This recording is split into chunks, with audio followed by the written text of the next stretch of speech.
केंद्रीय शिक्षक पात्रता परीक्षा 2012 यानी यह पेपर 29 जनवरी कब का है? 29 जनवरी 2012 का है। ठीक है, जिसमें हम बाल विकास एवं शिक्षा शास्त्र यानी सीडीपी के 30 प्रश्नों को देखेंगे। प्रीवियस ईयर क्वेश्चन पेपर की सीरीज में यह दूसरा पेपर है। इसके पहले 26 जून 2011 में हुए सीटेट में आए 30 सीडीपी क्वेश्चन को हम पिछले वीडियो में देख चुके हैं। यदि आपने अभी तक उसे नहीं देखा तो उसका लिंक डिस्क्रिप्शन बॉक्स में आपको मिल जाएगा, तो आप वहां से जाके देख सकते हैं। साथ ही आपको यही बता दें कि प्रीवियस ईयर क्वेश्चन पेपर में सीरीज के सारे सब्जेक्ट यानी 2011 जब से पेपर ऑफलाइन था, ऑफलाइन मोड के जितने ही पेपर हैं वो सारे के सारे पेपर आपके इस पर करवाए जाएंगे। ठीक है, तो आप इस चैनल से ज़रूर जुड़े रहें। नमस्कार फ्रेंड्स, स्वागत है आप सभी का आपके अपने यूट्यूब प्लेटफॉर्म स्टडी एक्स में। तो चलिए बिना समय बर्बाद किए सीधे अपने टॉपिक की ओर चलते हैं। सीडीपी में हम पहला प्रश्न देखते हैं कि जब बच्चा फेल होता है तो इसका क्या तात्पर्य है। जब बच्चा फेल होता है, देखिए ऑप्शन पहले क्या करा है कि सही तरीके से उत्तरों को याद नहीं किया गया। किस पे बात कर दे रहा है, बल दे रहा है ये याद करने पे, जिस पे बल हमें नहीं देना। ठीक है, तो ये हमारा गलत हो जाएगा। बच्चे को प्राइवेट ट्यूशन लेनी चाहिए। ट्यूशन अगर लेनी है तो आपका क्या काम है विद्यालय में, फिर व्यवस्था फेल हुई। ठीक बात, आगे चलते हैं। बच्चा पढ़ाई के योग्य नहीं है। देखिए बच्चा तो पढ़ाई के योग्य है। अगर आपके विद्यालय का कोई भी बच्चा फेल होता है तो इसमें बच्चे की कमी नहीं है, इसमें आपकी कमी है। वो आपकी व्यवस्था है या आप उसमें फेल साबित माने जाएंगे। ठीक है, तो आपकी व्यवस्था फेल होती है, उसमें बच्चे की कोई कमी नहीं होती। ठीक है, तो इसलिए ऑप्शन हमारा कौन सा सही होगा? ऑप्शन नंबर सी, व्यवस्था फेल हुई। इसके बाद आगे चलते हैं, दूसरा प्रश्न देखते हैं कि शिक्षण से अधिगम पर बल देने वाला परिवर्तन हो सकता है। यानी कि शिक्षण से जो सीखने पर बल दिया जाता है तो कैसे होता है? वो बाल केंद्रित होता है। आपको पता होगा कि हमारी शिक्षण पद्धति कैसी है, बाल केंद्रित है। इसीलिए बच्चे को क्या है, बच्चे को मार पीट नहीं सकते, बालक को आपको सिखाता है। अगला इसी में जैसे और ऑप्शन देखेंगे, पहला ऑप्शन तो हो गया। दूसरा ये रटने लिखा है, रटने को प्रोत्साहित करके, रटने पर बल कहाँ देते हैं? तो ये हमारा ऑप्शन गलत हो जाएगा। अग्र शिक्षण प्रणालियाँ, यानी कि जो आगे से आगे की तकनीक है यार, एडवांस तकनीक, आप उनका उपयोग करते जाएं और बच्चे को समझ ही ना आए तो क्या मतलब है? ऐसा भी नहीं करना। परीक्षा परिणामों पर केंद्रित होकर, परीक्षा के परिणामों पर हमें केंद्रित नहीं होना कि हम केवल रिजल्ट को लेकर बैठे रहें। हमें रिजल्ट से आगे भी जाना है। रिजल्ट जरूरी नहीं है, बच्चे का सीखना जरूरी है। ठीक है, आगे चलते हैं। अगला प्रश्न देखते हैं, उसमें क्या है कि बीजों का अंकुरण संकल्पना के शिक्षण की सहायक सबसे प्रभावी पद्धति है। बीजों का अंकुरण का मतलब क्या होता है कि बीज को बोना। ठीक है, बीज बोने की बात कर रहा है। तो इसमें देखते हैं कि बीजों के बोने में की संकल्पना, जो बीज हम बोते हैं तो उसकी संकल्पना के शिक्षण की सबसे प्रभावी पद्धति क्या है, यानी कि सबसे बेस्ट पद्धति क्या हो सकती है? विद्यार्थियों के द्वारा बीज बोना और अंकुरण के चरणों का अवलोकन करना। यानी क्या कह रहा है कि बीजों को बोना और वो जो बीज बो रहे हैं तो उनको चरण स्टेप बाय स्टेप देखना और उसको सीखना। ठीक है, श्याम पट पर चित्र बनाना, चित्र बनाकर आप क्या करेंगे? बीजों की वृद्धि में चित्र देखना, बीजों में कैसे वृद्धि हो रही है उसके चित्र दिखाकर क्या मतलब विस्तृत व्याख्या करना, ये भी नहीं करना। देखिए पहले ऑप्शन से हमें क्यों सही लग रहा है, क्योंकि विद्यार्थियों द्वारा जब हम पौधे के बीजों को बोया जाएगा और उनके अंकुरणों के चरणों को, यानी कि उनके जो स्टेप बाय स्टेप कैसे काम किया जा रहा है, तो उससे क्या करेंगे बच्चे सीखेंगे। यानी कि क्या है, ये बल दे रहा है करके सीखने वाली पद्धति पे। ठीक है, तो करके सीखने की पद्धति कौन सी है हमारी? Option number A. ठीक, इसके बाद आगे देखते हैं क्वेश्चन नंबर 14, यानी समावेशी शिक्षा। समावेशी शिक्षा, समावेशी शिक्षा क्या होती है? कक्षा में विविधता का उत्सव मनाना। ठीक है, दाखिले संबंधी कठोर प्रक्रियाओं को बढ़ावा देना। दाखिले संबंधी कठोर प्रक्रिया, बच्चे और विद्यालय के साथ कभी कठोर प्रक्रिया नहीं होनी चाहिए। ठीक है, तो क्या है, गलत बात है। तथ्यों की शिक्षा से संबंधित, तथ्यों की शिक्षा से क्या, यानी कि फैक्ट की आप शिक्षा से थोड़ी काम चलाएंगे उससे। हाशिए पर स्थित वर्गों के शिक्षकों को सम्मिलित करने से संबंधित है। हाशिए पर स्थित वर्गों से शिक्षकों को सम्मिलित करने से क्या संबंधित है? यानी कि ऐसा थोड़ी है कि हाशिए पर जो स्थित वर्ग के लोग हैं वही शिक्षक होंगे, ऐसा कुछ नहीं। कक्षा में विविधता का उत्सव मनाना, यानी कक्षा में आपके जितने ज़्यादा से ज़्यादा लोग होंगे, जितनी तरह के लोग होंगे, तो वो क्या होगा, वही आपकी समावेशी है। समावेशी का मतलब क्या होता है कि हर तरह के बच्चे, हर वर्ग के, हर समुदाय के, हर जाति के बच्चे क्या होना चाहिए आपकी कक्षा में हो और आप उनको एक साथ बैठाकर पढ़ाएं। ये क्या है हमारी, यही हमारी समावेशी शिक्षा है। ठीक है, तो ऑप्शन नंबर कौन सा होगा? ए नंबर हमारा सही होगा। आगे चलते हैं, देखते हैं क्वेश्चन नंबर 5, किस प्रकार के प्रश्नों को वस्तुनिष्ठ प्रश्नों की श्रेणी में रखा जाता है? वस्तुनिष्ठ प्रश्न क्या होते हैं हमारे? वस्तुनिष्ठ प्रश्नों में अगर देखें आप तो किसकी बात होती है? निबंधात्मक प्रश्नों की तो बात होती नहीं है। अगर वस्तुनिष्ठ प्रश्न है या ऑब्जेक्टिव टाइप क्वेश्चन है तो उसमें क्या होता है, निबंध तो आपको लिखना नहीं होता ना। आपको मुक्त उत्तर, मुक्त उत्तर का मतलब क्या है? ओपन आंसर, तो ओपन आंसर आपको नहीं लिखना होता। लघु उत्तरात्मक प्रश्न, यानी कि आपको क्या है, 2-3 लाइनों में उत्तर तो लिखना ही नहीं होता। आपको क्या लिखना होता है? सिर्फ टिक करना होता है, या तो वो राइट होगा या तो क्या होगा, रॉन्ग होगा, सत्य या असत्य। तो ऑप्शन कौन सा होगा? C number. आगे देखेंगे क्वेश्चन नंबर 6वां, निम्नलिखित में से कौन सी प्रगतिशील शिक्षा की विशेषता है? देखिए प्रगतिशील शिक्षा, केवल प्रस्तावित पाठ्य पुस्तकों पर आधारित अनुदेश। केवल शब्द जहाँ देखेंगे आप तुरंत कट करेंगे, ठीक है, वरना सीटेट आपकी ज़िंदगी कट कर देगा। परीक्षाओं में अच्छे अंक प्राप्त करने पर बल। अच्छे अंक, फिर वही बात आ गई, हम सिर्फ परीक्षाओं में अच्छे अंकों के पीछे ही क्यों बढ़ेंगे? हमें बालक को सिखाना है, ना कि उसको अंकों के पीछे पढ़ाना है। जब वो सीख जाएगा तो अच्छे अंक तो अपने आप आ जाएंगे, ठीक है। तो ऐसा बल नहीं देना। बार बार ली जाने वाली परीक्षा, बार बार परीक्षाएं भी नहीं लेनी। बच्चा क्या हो जाता है, उससे हतोत्साहित हो जाता है। समय सारणी और बैठने की व्यवस्था में लचीलापन, यानी आपकी जो पढ़ाने के तौर तरीके हैं, आपके जो बिठाने के और आपकी जो समय सारणी है, यानी कि जो आपके विद्यालय का स्ट्रक्चर है, तो उसमें क्या है, एक लचीलापन होना चाहिए, ठीक है। जिससे क्या होगा, बच्चा ज़्यादा आसानी से सीख सकेगा, ठीक है। तो ऑप्शन नंबर डी इसका बिल्कुल सही जवाब होगा। अगले प्रश्न की ओर चलते हैं कि एक शिक्षक प्रश्न पत्र बनाने के बाद यह जांच करता है कि प्रश्न परीक्षा के विशिष्ट उद्देश्य की परीक्षा ले रहे हैं, वह मुख्य रूप से प्रश्न पत्र के की डैश बारे में चिंतित है। यानी कि जब वो प्रश्न पत्र बना रहा है तो वो किसके बारे में चिंतित है, तो वो किसके बारे में चिंतित होगा, संपूर्ण विषय वस्तु को शामिल करने। भाई जाहिर सी बात है, जब कोई प्रश्न पत्र बनाएगा तो कोशिश करेगा कि पूरे बुक से या पूरे संपूर्ण विषय से वो क्या करे, प्रश्नों को उसमें सम्मिलित करे, ठीक है।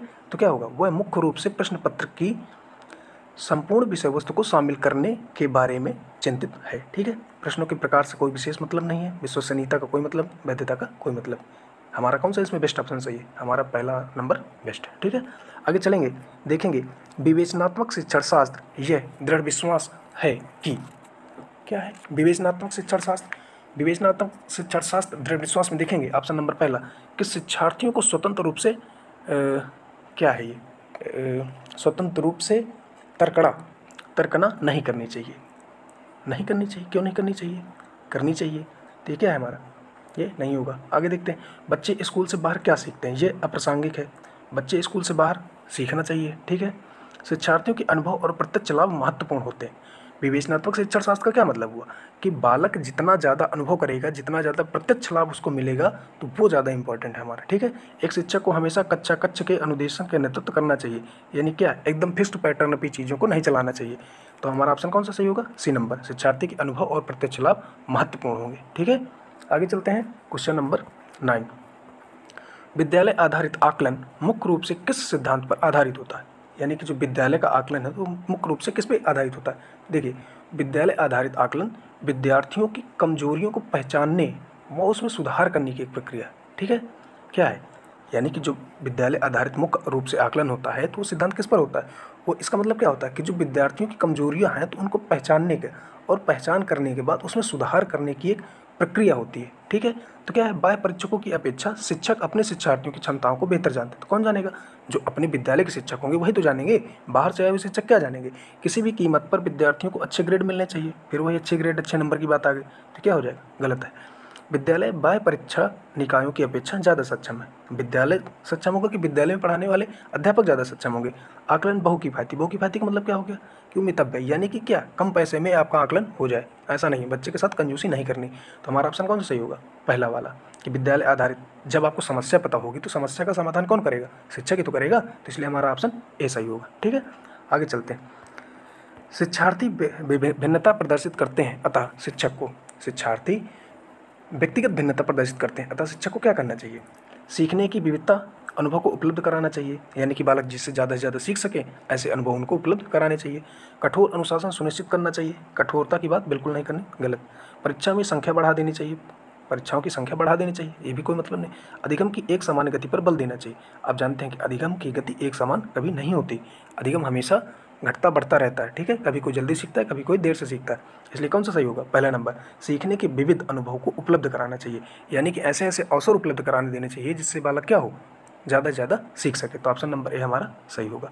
आगे चलेंगे, देखेंगे क्वेश्चन नंबर 11, निम्नलिखित में से कौन सा विकास का सिद्धांत है, निम्नलिखित में से कौन सा विकास का सिद्धांत है? ऑप्शन नंबर ए, सभी की विकास दर समान नहीं होती, ठीक बात है। दूसरा, विकास हमेशा रेखीय होता है, विकास हमेशा एक रेखा में थोड़ी चल सकता है, विकास कभी ज़्यादा होगा कभी कम होगा, ठीक है। तो ये क्या होगा, हमेशा ऊपर नीचे ही चलता है, एक रेखा में नहीं चलता। यह निरंतर चलने वाली प्रक्रिया नहीं है, जबकि आपको पता है कि विकास क्या है, एक निरंतर चलने वाली प्रक्रिया है, ठीक है। नहीं वर्ड लगा इसलिए क्या हो जाएगा, ये हमारा गलत हो जाएगा। विकास की सभी प्रक्रियाएं अंतर संबंधी नहीं है, जबकि क्या होती हैं, विकास की जितनी भी प्रक्रियाएं होती हैं वो सब क्या होती हैं, अंतर संबंधी होती हैं, इसलिए ये भी ऑप्शन गलत होगा। तो हमारा ऑप्शन कौन सा सही होगा, हमारा ऑप्शन नंबर ए सही होगा कि सभी की विकास दर समान नहीं होती, ठीक है।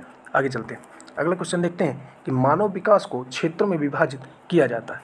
ये प्रश्न बार बार परीक्षाओं में पूछा जाता है। आप कई पेपर देखेंगे तो आपको यही एज इट इज प्रश्न मिलेगा, ठीक है। तो इसमें आप ध्यान दें, देखिए इसमें कौन सा सही होगा हमारा, मनोवैज्ञानिक, संज्ञानात्मक और संवेगात्मक और सामाजिक। देखिए मनोवैज्ञानिक का मतलब क्या, कि जब भी आप कोई काम करेंगे तो आप उसका पहले मन में चित्रण करेंगे।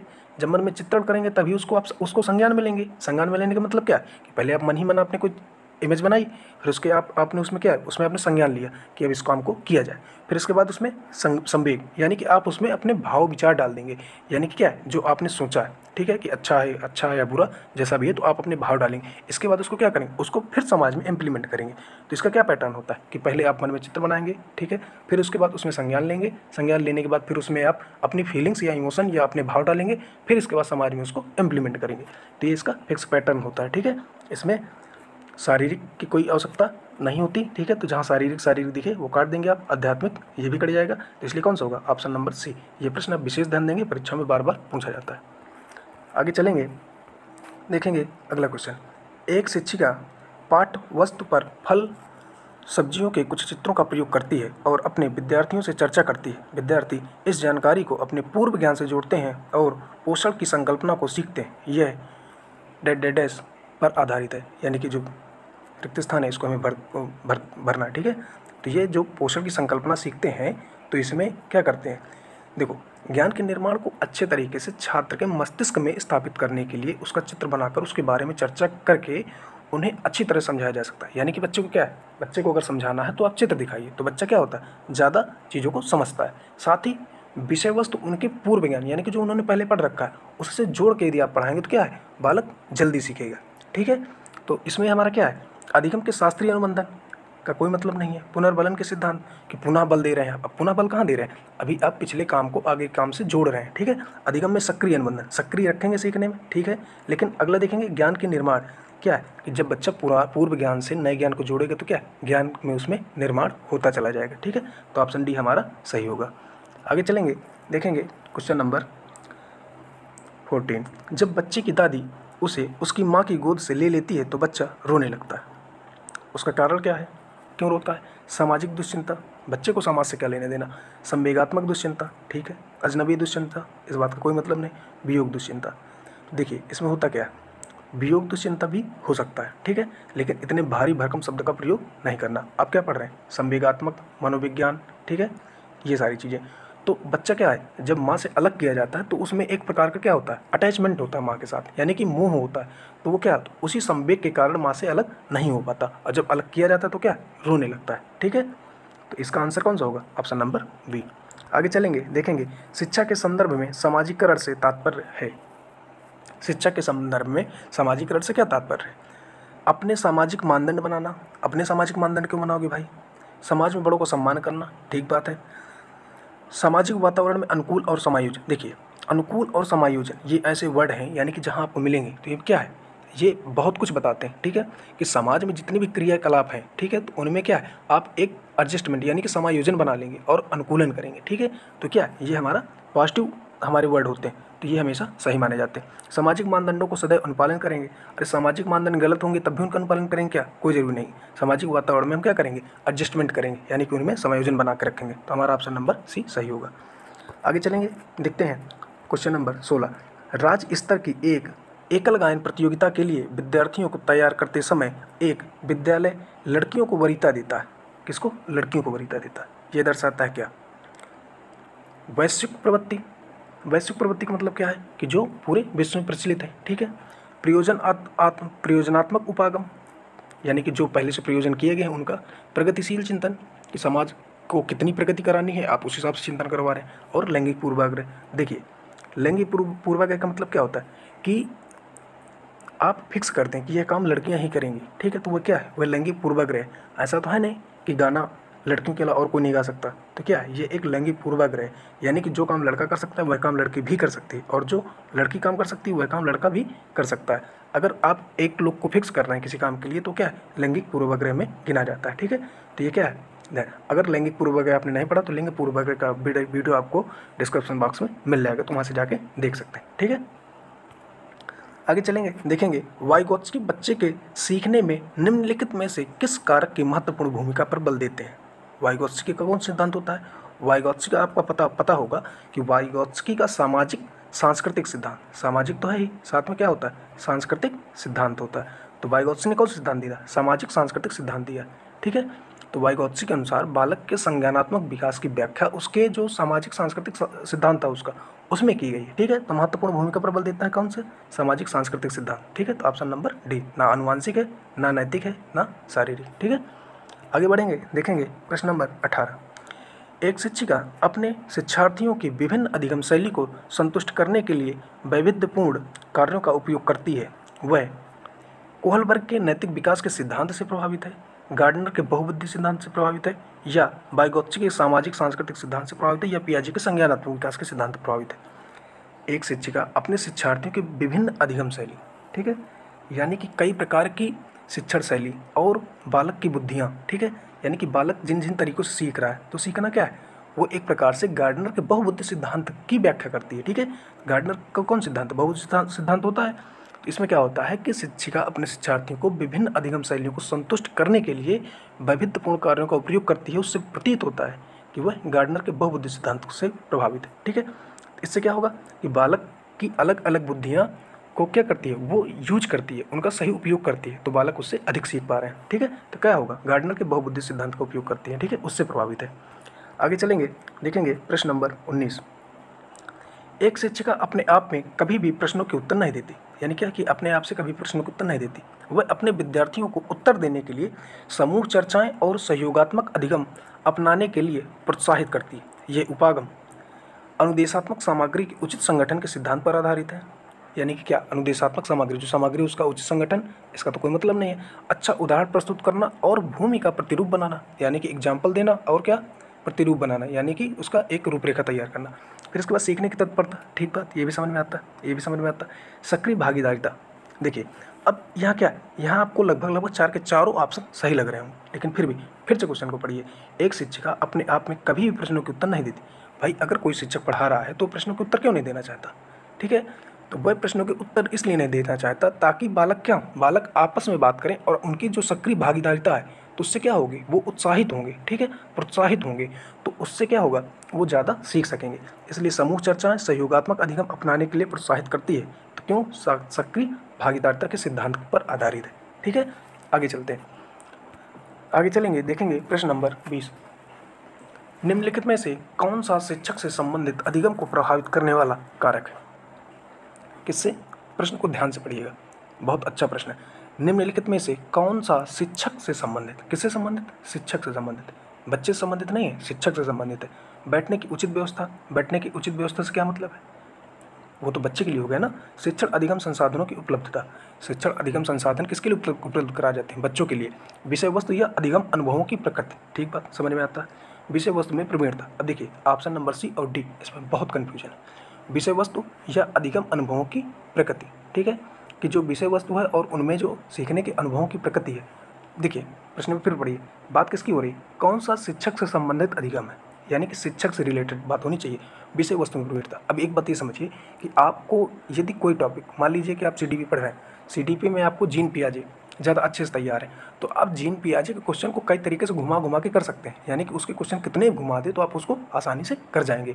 यानी कि कहने का मतलब ये है कि आपकी जिस सब्जेक्ट में पकड़ जितनी ज़्यादा होगी, आप उसमें क्या होंगे, उतने तरीके से प्रश्न बना सकते हैं और उतनी शिक्षण पद्धतियों का प्रयोग कर सकते हैं। तो एक शिक्षक के लिए क्या होना चाहिए, विषय वस्तु में प्रवीणता, यानी कि अगर वो विषय वस्तु में प्रवीण है या दक्ष है तो क्या है, वह अधिक से अधिक शिक्षण पद्धतियों का प्रयोग करके बच्चों को सिखा सकता है, ठीक है। इसलिए ऑप्शन कौन सा होगा, डी नंबर। आगे चलेंगे, देखेंगे कोहलबर्ग के अनुसार शिक्षक बच्चों में नैतिक मूल्यों का विकास कर सकता है। अब कोहलबर्ग का कौन सा सिद्धांत होता है, तो कोहलबर्ग का सिद्धांत है नैतिक सिद्धांत, ठीक है। तो धार्मिक शिक्षा को महत्व देकर, धार्मिक शिक्षा का इसमें कोई जिक्र नहीं किया गया है, ठीक है, NCF में। इसके बाद व्यवहार के स्पष्ट नियम बनाकर, अब व्यवहार के स्पष्ट नियम, ऐसा कोई जरूरी नहीं कि आपको फिक्स नियम बनाने, नैतिक मुद्दों पर आधारित चर्चाओं में उन्हें शामिल करके। कोहलबर्ग क्या करते हैं, कोहलबर्ग का सिद्धांत कैसा है? नैतिक मुद्दों, नैतिक सिद्धांत। तो नैतिक वर्ड हमें मिल गया। फिर इसके बाद इसमें दिया है कि मुद्दों पर आधारित चर्चाओं में उन्हें शामिल करके, यानी कि जितना ज़्यादा बच्चों को आप शामिल करेंगे सामने बिठाकर बात करने के लिए, उतना ज़्यादा क्या होंगे, उनका विकास होगा। ठीक है, तो ऑप्शन नंबर सी इसमें सही होगा। आगे चलते हैं, देखते हैं प्रश्न नंबर 22। छोटे शिक्षार्थियों को कक्षा कक्ष में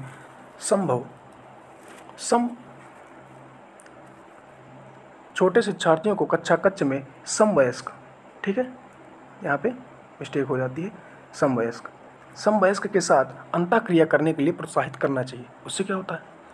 उससे होगा ये कि वह पढ़ने के दौरान सामाजिक कौशल भी क्या होंगे, सीख सकेंगे। वे एक दूसरे से प्रश्नों के उत्तर सीख सकेंगे, ये भी ठीक बात है। पाठ्यक्रम को बहुत जल्दी पूरा किया जा सके, ये तो नेगेटिव बात है, इसका कोई मतलब नहीं, जल्दबाजी नहीं है हमें। ठीक है, इसके बाद शिक्षक कक्षा कक्ष को बेहतर तरीके से नियंत्रित करें, नियंत्रित नहीं करना। ठीक है, बच्चों को स्वतंत्र रखना। तो क्या होगा, जब वो समवयस्कों के साथ अंतःक्रिया करेंगे, आपस में बैठेंगे, अगर ग्रुपिंग करेंगे, ग्रुप में लोगों के साथ बैठेंगे, तो क्या होगा, उससे सामाजिक कौशल भी सीखेंगे। इसलिए हमारा कौन सा होगा, ऑप्शन नंबर सी। ठीक, आगे चलते हैं।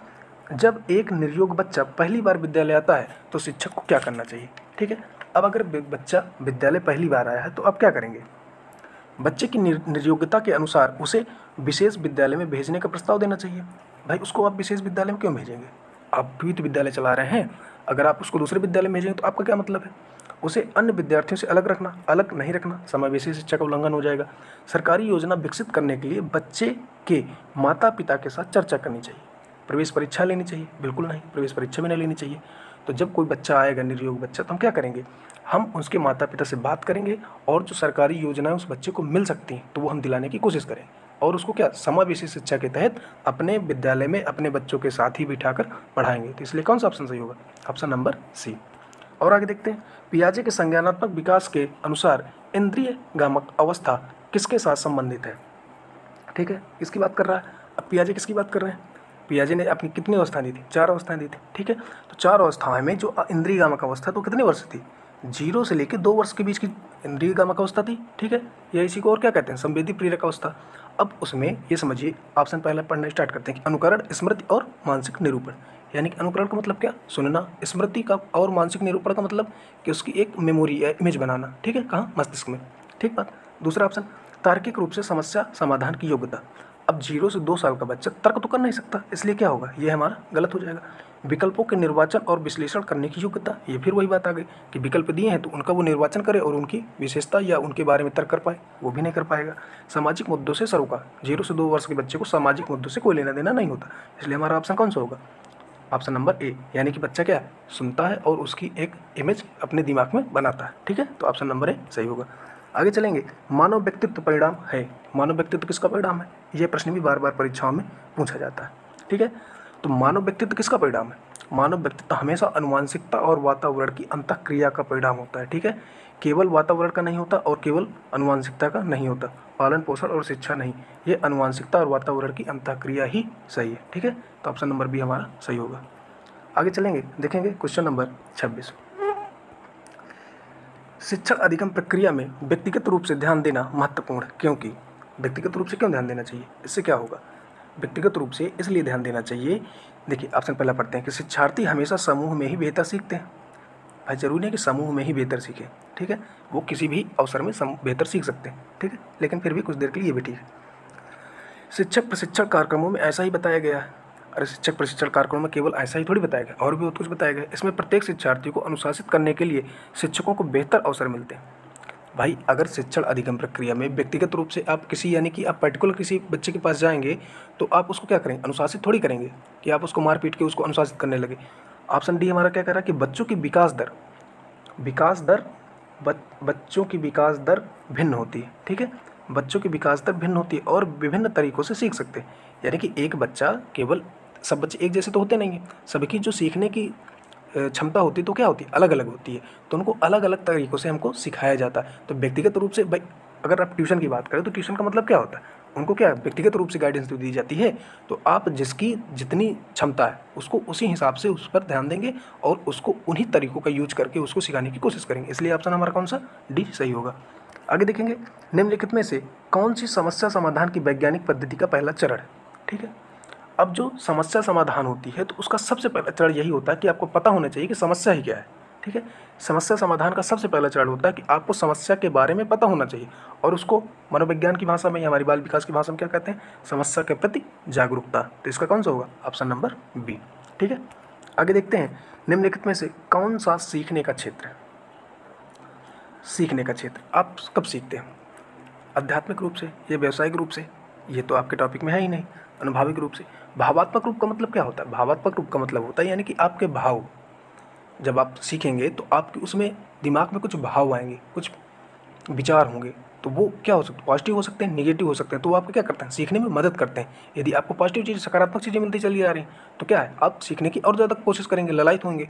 अगर नहीं नकारात्मक आ रहे हैं तो क्या होगा, थोड़ी देर के लिए आप डिमोटिवेट हो जाएंगे। तो क्या है, भावात्मक हमारे सीखने का एक क्षेत्र है। ठीक है, तो ऑप्शन नंबर बी। आगे देखेंगे क्वेश्चन नंबर 29, जब बच्चा कार्य करते हुए ऊबने लगता है। ठीक है, जब बच्चा कार्य करते हुए ऊबने लगता है